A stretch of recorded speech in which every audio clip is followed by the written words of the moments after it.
నమస్తే, this is Sourya. Welcome to our channel. ఈ రోజు మనతో పాటు సీనియర్ జర్నలిస్ట్ దాము బాలాజీ గారు ఉన్నారు. వారితో మాట్లాడతాం. నమస్తే సార్. సార్, అఖండ 2 మూవీ ఆగడం వెనుక కీలక వ్యక్తులు అంటే లైక్ జగన్ ఉన్నారు, అలాగే అండ్ చిరంజీవి ఫ్యామిలీ కూడా ఉంది, ప్రొడ్యూసర్స్ ఒకరిద్దరు ఉన్నారు అనే వార్తలు వినిపిస్తూ ఉన్నాయి. సో నిజంగానే అంత పెద్ద స్కెచ్ చేసి దాన్ని ఆపాల్సిన అవసరం ఎందుకు ఉంది అని అంటారు? నిజంగానే వాస్తవం అంటారు ఆ వార్త?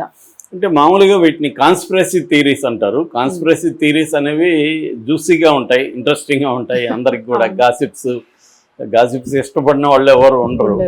మామూలు కూలి పని చేసుకునే పామర్ల దగ్గర నుంచి కూడా పెద్ద పెద్ద మేధావుల వరకు కూడా గాసిప్స్ అనేవి ఇష్టపడతారు.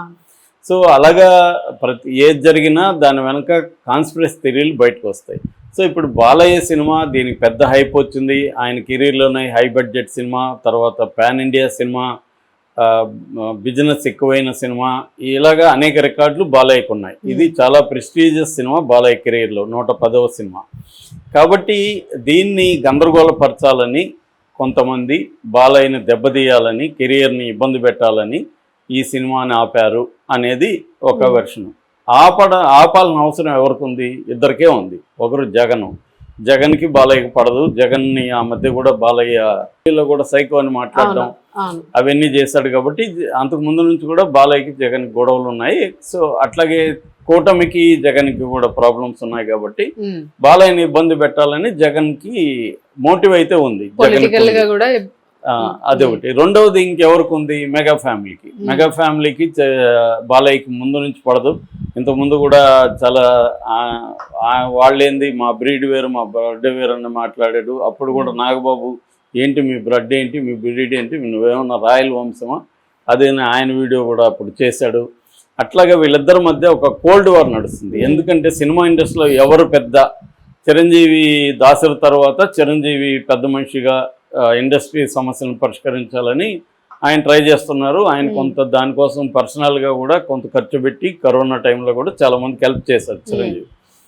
రెండవది పవన్ కళ్యాణ్ని మీద ఆధారపడే చంద్రబాబు అధికారంలోకి వచ్చాడు. అక్కడ పవన్ కళ్యాణ్ లేకపోతే తెలుగుదేశం ఈ స్థాయి పుంజుకునేది కాదు. ముఖ్యంగా ఒక క్రైసిస్లో ఉన్నప్పుడు, చంద్రబాబు జైల్లో ఉండి లోకేష్ ఢిల్లీకి వెళ్ళిపోయి పార్టీని నడిపే వాళ్ళు లేని ఒక వ్యాక్యూమ్ ఉన్నప్పుడు, ఒక నిరాశ నిస్పృహల్లో తెలుగుదేశం ఉన్నప్పుడు పవన్ కళ్యాణ్ ముందుకొచ్చి అసలు ఎన్ని సీట్లు ఏంటనేవి ఏమీ లేకుండా నేను మద్దతు ఇస్తున్నా, మా పొత్తు ఉంటుందని అనౌన్స్ చేయడం అనేది పెద్ద టర్నింగ్ పాయింట్ అది. సో అందుకని పవన్ కళ్యాణ్ చాలా విషయాల్లో తగ్గి కూడా జగన్ని ఓడించాలన్న దీంతో, ఓట్లు చీలకూడదని దీంతో ఉంటున్నాడు. కాబట్టి కానీ బాలయ్యకి అది కష్టంగా ఉంటుంది. ఎందుకంటే ఆ ఫ్యామిలీ మళ్ళీ డిపెండ్ అవ్వకూడదు మనం అనుకుంటే, ఆ ఫ్యామిలీని అసలు పట్టించుకొని నేను కేర్ చేయను అన్న బాలయ్య ఇప్పుడు అదే ఫ్యామిలీలో ఉన్న పవన్ కళ్యాణ్ మీద డిపెండ్ అయ్యి తన బావ కావచ్చు, తన అల్లుడు కావచ్చు, అక్కడ గవర్నమెంట్ ఫామ్ చేయాల్సి అనేది బాలయ్యకి డైజెస్ట్ కాదు. రెండోది, బాలయ్య ఏంటంటే పొలిటీషియన్ కాదు ఆయన. ఎప్పుడు ఆయనకి ఏంటంటే ముందు నుంచి కూడా ఫిల్టర్స్ ఉండవు. ఆయన మాటలకు కానీ బాడీ లాంగ్వేజ్కి కానీ లోపల ఒకటి బయట ఒకటి పెట్టుకునే టైపు కాదు. పొలిటీషియన్స్ ఆ లక్షణాలు ఉండాలి. అంటే నువ్వు బయట వాడిని కత్తితో పడవాలని లోపల ఉన్నా కూడా కౌగిలించుకునే నేచర్ పొలిటీషియన్కి ఉండాలి. కానీ బాలయ్యకి అది లేదు. ఆయన మనసులో ఏమంటే అది డైలాగ్ ఉంది కదా, ఇడియట్లు ఇక్కడేమనుకుంటా చెప్తా, ఇక్కడేమనుకుంటుంది ఇక్కడ, అట్లాంటి క్యారెక్టర్ బాలయ్య. సో దానివల్ల చిరంజీవి ఫ్యామిలీకి కానీ ఇటు పవన్ కళ్యాణ్కి కూడా బాలయ్య పట్ల కోపం ఉంది. ఎందుకంటే మొన్న అసెంబ్లీలో కూడా చిరంజీవిని వాడు వీడు అన్నట్టుగా మాట్లాడడం, తర్వాత జనసేన మంత్రిని నువ్వెవడయ్యా నన్ను నా పేరు 9వ ప్లేస్లో పెట్టడం, నువ్వుడు అని ఆయన్ని అసెంబ్లీలోనే అడగడం, అంటే ఇవన్నీ కూడా పవన్ కళ్యాణ్ హర్ట్ అయ్యాడు. చిరంజీవి కూడా సమాధానం కూడా ఇచ్చాడు. సో ఇలా వీళ్ళ మధ్య మెగా ఫ్యామిలీకి బాలయ్యకి మధ్య ఒక కోల్డ్ వార్ అయితే నడుస్తుంది. కాబట్టి బాలయ్య కెరీర్ని దెబ్బ కొట్టాలని అనుకునే వాళ్ళలో సెకండ్ ప్లేస్లో చిరంజీవి ఉంటాడు, ఫస్ట్ ప్లేస్లో జగన్ ఉంటాడు. సో వీళ్ళిద్దరికీ ఆపాల్సిన ఒక మోటివ్ అయితే ఉంది. సో కాబట్టి వీళ్ళిద్దరూ ఆపారు అని, కొంతమంది ఏమో జగన్ ఆపాడని, కొంతమంది ఏమో చిరంజీవి ఆపాడని దీని మీద వస్తున్నాయి. నిజంగా వాళ్ళిద్దరే ఆపినారు అనుకుందాం, ఎట్లా ఆపగలరా అది పక్కన పెడదాం, ఆపినారు అనుకుందాం. బాలయ్య ఎందుకు మరి దాన్ని ప్రెస్టీజియస్గా తీసుకొని రిలీజ్ చేయలేదు? ఎందుకు? ఇక్కడ చంద్రబాబు అధికారంలో ఉన్నాడు, వాళ్ళ బావ, అక్కడ మోడీ చంద్రబాబు మీద డిపెండ్ అయిన ప్రభుత్వం ఉంది, మోడీ ఉన్నాడు. వీళ్ళు ఎవరు మాట్లాడినా పిఎంఓ నుంచో ఇటు చంద్రబాబు వైపు నుంచో వాళ్ళకి వెళ్ళుంటే ఫోన్ కాల్, హీరోస్ ఇంత రిస్క్ చేయరు. హీరోస్ తెలిసి ఇవన్నీ కూడా బ్యాక్గ్రౌండ్ అన్నీ కూడా తెలిసి కూడా వాళ్ళు ఎందుకు దిగారంటే రాని ఎవరు వస్తారా అని మన సమస్య పరిష్కరిద్దామా చేయమని వాళ్ళనే అడుగుదాం అన్న పద్ధతిలో వాళ్ళు వెళ్ళారు. గట్టి రీజన్ ఉంది కదా క్లియర్ గా. కాబట్టి ఇక్కడ రెండవది, ఇప్పుడు మన అసలు విషయానికి వస్తే జగన్ ఎలా ఆపగలడు? జగన్ కి ఏమి అంత బలం ఉందా జగన్ కి? అంటే బాలయ్య సినిమాని ఆపగలిగిన పరిస్థితిలో జగన్ ఉన్నాడా? ఇవాళ జగన్ డిఫెన్స్లో ఉన్నాడు, తనని తాను కాపాడుకోవాలి, తన పార్టీని కాపాడుకో. ఎవరు జైలుకి ఎప్పుడు వెళ్తారో తెలియని పరిస్థితి. మా టోకన్ వస్తే మేము జైలుకి వెళ్ళాలి సార్ అని అందరూ అంటున్నారు జగన్ పార్టీలో. అంత పరిస్థితి ఉంది అక్కడ. సో చాలా యాక్టివ్గా ఉన్న వాళ్ళంతా వీక్ అయిపోయారు పార్టీలో. రోజా కానీ, నాని కానీ, వంశీ కానీ వీళ్ళందరూ సైలెంట్ అయిపోయారు. జగన్ ఒక్కడే కొట్లాడాలని పరిస్థితి అక్కడ ఏర్పడింది. కాబట్టి ఇప్పుడు జగన్ ఆత్మరక్షణ పరిస్థితిలో ఉన్నాడు. అతను వచ్చి బాలయ్యని దెబ్బతీసే పరిస్థితి ఉందా? అతను చెప్తే హీరోస్ వాళ్ళు వింటారా? కాబట్టి జగన్ దీన్ని ఆపగలిగిన నమ్మశక్యంగా అయితే లేదు. రెండోది మెగా ఫ్యామిలీ. చిరంజీవి మామూలుగా నాకు తెలిసి ఇప్పుడు అలాంటి పనులు చేయడు. అంటే వాళ్ళ సినిమా ఆపడము ఇట్లాంటి పనులు ఆయన చేయడు. ఆయన ఎప్పుడు పాజిటివ్గా తన సినిమాని చేసుకుంటూ వెళ్తాడు తప్ప వాడి సినిమాని ఆపాలి, వీళ్ళ సినిమాలు ఆపాలి అనేది నేను కూడా సినిమా ఇండస్ట్రీలో 20 ఏళ్ళుగా ఉంటున్నా, నాకు పరిచయాలు ఉన్నాయి.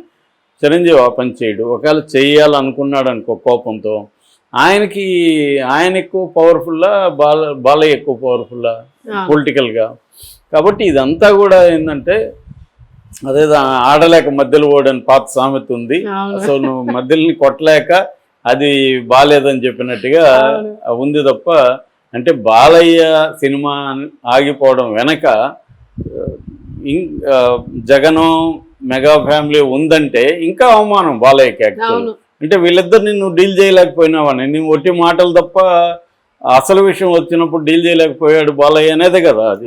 సో బాలయ్య ఫ్యాన్స్ తెలిసో తెలియక అలాంటి వాదన తీసుకొస్తున్నారు, కానీ అది కూడా రాంగ్ అండి. క్లియర్గా ఏంటంటే బాలయ్యకి ఇవన్నీ తెలియకపోయి ఉండొచ్చు, ముందుగా వీళ్ళు ప్రొడ్యూసర్లు చెప్పు ఉండకపోవచ్చు. ప్రొడ్యూసర్లు ఓవర్ కాన్ఫిడెన్స్తో హీరోస్ చేయలేరులే, చేసినా కూడా లీగల్గా మన బ్యానర్ అది వేరు కాబట్టి కోర్టు కూడా మనల్ని ఆపదనేది వీళ్ళు అనుకొని ఉండొచ్చు.